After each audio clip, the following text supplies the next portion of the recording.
សកម្មភាពរដ្ឋាភិបាលសហរដ្ឋអាមេរិកនេះដឹកនាំដោយអ្នកជឿព្រះយេស៊ូវលោក Donald Trump ហើយអ្នកផ្សេងច្រើនណាស់ដែលគេថាជឿព្រះយេស៊ូវដូច្នេះគេមានយោបល់ប្រាប់ថាអាមេរិកកាំង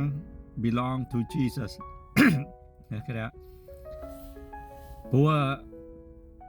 ឥឡូវនេះអំណាចរបស់ព្រះណាដាក់ឲ្យគាត់ធ្វើយុត្តិធម៌មែនទែនពីព្រោះការអ្វីដែលមនុស្សខ្លាចហ្នឹងណាសិតតែពួកដែលខុសច្បាប់ពួកដែលគេថា criminal ពួកដែលថាមានទោសវាចូលមកតាមដែលថាព្រំដែនមិនមែនចូលមកសុំច្បាប់ត្រឹមត្រូវហើយមានច្រើនមែនទែនដូច្នេះកំពុងតែរកបានពួកវាហ្នឹងបញ្ជូនទៅវិញហើយមួយទៀតមនុស្សយើងណារស់នៅក្នុងធ្វើខុសពេលទោះបីអ្នកឯងរស់នៅ30ឆ្នាំក៏ដោយនៅសហរដ្ឋអាមេរិក40ឆ្នាំដែរប៉ុន្តែមាន record ហ្នឹងនៅក្នុងហ្នឹងវានៅប៉ះពាល់គេថាតាំងពី George Bush តាំង 9/11 មកហ្នឹងដូរច្បាប់ថាអ្នកណាដែលមិនចូលសញ្ជាតិហើយធ្វើអីខុសឬគេទាំងបញ្ជូនទៅស្រុកវិញហើយអ្នកណាដែលលួចបោកបញ្ឆោតคล้ายធ្វើដែលคล้าย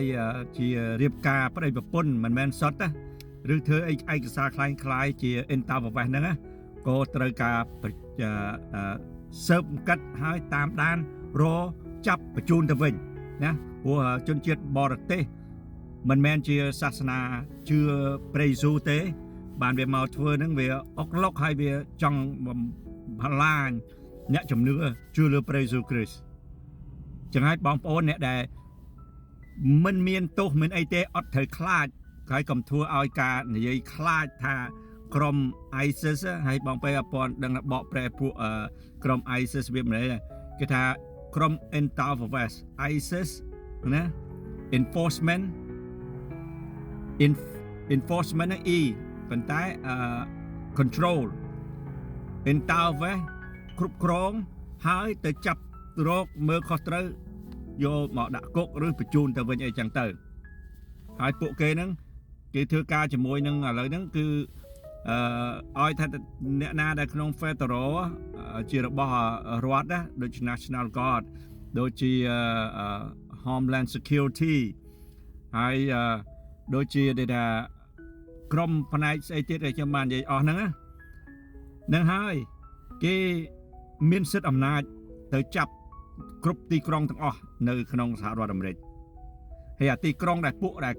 ខាងខៀវគណៈបកខាងខៀវដឹកនាំវាចង់ការពារអញ្ចឹងប៉ុន្តែបើចង់ការពារអញ្ចឹងការពារទៅក៏មិនរួចដែរពីព្រោះអាហ្នឹងហើយចូលរួមដៃជាមួយនឹងអ្នកណាគេរួមដៃជាមួយអរិយសាតាំងរួមដៃជាមួយនឹងពួកចៅអស់ហ្នឹងហើយឃើញទេចាំថាអរគុណព្រះអំណាចរបស់ព្រះអង្គនេះកំពុងបណ្ដល់ឲ្យនៅលើការយុត្តិធម៌អ្នកធ្វើត្រឹមត្រូវនឹងយុត្តិធម៌តទៅមុខទៀតហើយខ្ញុំក៏ឲ្យបល់ប៉ុណ្ណឹងខ្លះហើយពីព្រោះអ្នកខ្លះចង់និយាយថាអូមិនអញ្ចឹងខ្លាចណាស់អត់ហ៊ានបើកទ្វារឲ្យអត់ហ៊ាននេះថាបើកភ្លើងបើយើងអត់មានអីនឹងគួរឲ្យគេសង្ស័យមករមុខយើងយើងអត់លាក់នរណាមួយអត់ខ្លាចទេបង្ហាញមុខឲ្យគេថតទៀងទៅឲ្យគេឃើញថាអូយើងអត់មានទោសអីក្នុងអីមួយដែលនៅក្នុងដែលគេមកតាមដានយើងទេអាហ្នឹងហើយកុំបង្រាចអាហ្នឹងធ្វើឲ្យយើងអន្តរាយវិញទេបើយើងអត់នេះដូចខ្មែរឃើញចាប់ជិនសិនហើយបើលាក់ខ្លួនឲ្យជិនសិនស្រុកខ្មែរហ្នឹងមានប្រយោជន៍អីមានការរួមជាមួយអ្នកមានទោសទៀតអូខេអញ្ចឹងអ្នកដែលកាន់ជើងខាងឆ្វេងឬខាងស្ដាំខាងឆ្វេងគាត់អត់ពេញចិត្តខ្ញុំនិយាយទេតែខាងស្ដាំយើងក្លាហានព្រោះយើងអ្នកជឿព្រះយេស៊ូវហើយប្រទេសនេះប្រទេសដែលអ្នកដែលជឿព្រះយេស៊ូវទេអូខេអញ្ចឹងបានមានឱកាសណាស់បងប្អូនបងមកកាត់ទោសអ្នករាល់គ្នាហើយអ្នករាល់គ្នាកិច្ចអផុតទេប៉ុន្តែបើអត់ចង់បានការកាត់ទោសពីព្រះវិញ នឹងពើបាបដល់ជ្រៅមែនតើណាប្រែចិត្តមកជឿព្រះយេស៊ូវទៅហើយចាប់ដើមយល់ជីវិតដែរជីវិតថាមានតម្លៃហ្នឹងហើយអូខេអញ្ចឹងខ្ញុំមិនចង់និយាយច្រើនឥឡូវខ្ញុំសូមជប់ប៉ុណ្្នឹងហើយពីព្រោះព្រះយុទ្ធធម៌ព្រះឆ្លើយតបនៅលើ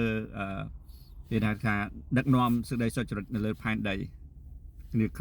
ចុងក្រោយ